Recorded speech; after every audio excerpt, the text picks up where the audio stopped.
वसई विरारमध्ये अनेक ठिकाणी ईडीनं छापेमारी केली आहे। पालिकेचे आयुक्त अनिल कुमार पवार यांच्या घरावर सुद्धा ईडीनं छापा टाकलेला आहे। पालिकेचे आयुक्त अनिल कुमार पवार ईडीच्या रडारवर आहेत आणि त्यांच्या घरी सुद्धा ईडीनं छापेमारी केलेली आहे। आणखी तपशील घेऊयात, प्रतिनिधी विपुल पाटील आपल्याशी जोडले गेलेत त्यांच्याकडून। विपुल, नेमकं काय कारण या सगळ्या छापेमारीच्या मागे आहे आणि पवार यांच्या घरावर जो ईडीनं छापा टाकलेला आहे त्या दरम्यान काही गोष्टी ताब्यात घेण्यात आलेल्या आहेत का? कुठला खुलासा झालाय का?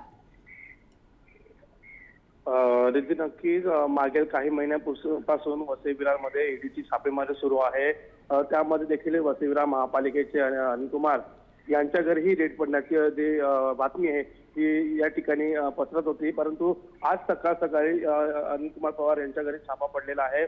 आज सकाळी ईडीचे कर्मचारी असतील, माणिकपूर पोलीस असतील, हे घटना असेल त्या ठिकाणी त्यांच्या बंगल्यावरती दाखल झालेले आहेत। आणि या ठिकाणी जर आपण विषय पाहिलं तर कालच अनिल कुमार पवार यांनी वसई विरार महापालिकेचा पदभार जो आहे तो सोडलेला आहे आणि या ठिकाणी नवीन आयुक्त सूर्यवंशी यांना पदभार देण्यात आलेला आहे। मात्र कालच त्यांच्या नवीन आयुक्त स्वीकारल्यानंतर या माजी नगरसेवक असतील, माजी आमदार खासदार असतील याच्यात जंगी यांचं निरोप सोहळा देखील त्या ठिकाणी पार पडला। मात्र यानंतर या वसई विरारमध्ये अनेक जे ठेकेदार होते त्यांच्याशी संगनमत करून या ठिकाणी अनेक कॉन्ट्रॅक्ट जे दिले होते या संदर्भात काही समाज नागरिकांनी तक्रार केली होती। त्यानंतर ही ईडीची कारवाई झाल्याची माहिती समोर आलेली आहे। दिदी जी, धन्यवाद सगळ्या तपशिलांसाठी विपुल।